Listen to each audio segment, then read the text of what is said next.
as father and daughter. They walked swiftly down the line of carriages, glancing in at the windows, until the guard, John Palmer, overtook them. "Now then, sir, look sharp. The train is going," said he. "First class," the man answered. The guard turned the handle of the nearest door. In the carriage which he had opened there sat a small man with a cigar in his mouth.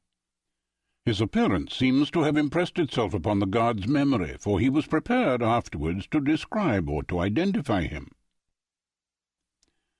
He was a man of 34 or 35 years of age, dressed in some grey material, sharp-nosed, alert, with a ruddy, weather-beaten face and a small, closely cropped black beard.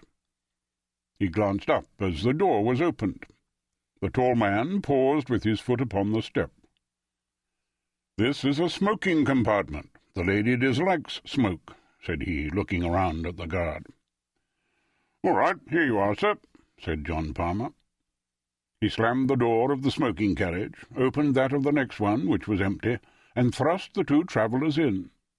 At the same moment he sounded his whistle, and the wheels of the train began to move. The man with the cigar was at the window of his carriage and said something to the guard as he rolled past him, but the words were lost in the bustle of the departure. Palmer stepped into the guard's van as it came up to him, and thought no more of the incident. 12 minutes after its departure the train reached Willesden Junction, where it stopped for a very short interval. An examination of the tickets has made it certain that no one either joined or left it at this time, and no passenger was seen to alight upon the platform. At 5:14 the journey to Manchester was resumed, and Rugby was reached at 6:50, the express being 5 minutes late. At Rugby the attention of the station officials was drawn to the fact that the door of one of the first-class carriages was open. An examination of that compartment and of its neighbour disclosed a remarkable state of affairs. The smoking carriage in which the short, red-faced man with the black beard had been seen was now empty. Save for a half-smoked cigar, there was no trace whatever of its recent occupant. The door of this carriage was fastened. In the next compartment, to which attention had been originally drawn, there was no sign either of the gentleman with the astrakhan collar or of the young lady who accompanied him. All three passengers had disappeared. On the other hand, there was found upon the floor of this carriage, the one in which the tall traveller and the lady had been, a young man, fashionably dressed and of elegant appearance. He lay with his knees drawn up, and his head resting against the further door, an elbow upon either seat. A bullet had penetrated his heart, and his death must have been instantaneous.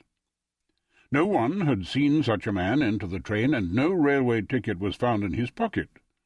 Neither were there any markings upon his linen, nor papers, nor personal property which might help to identify him.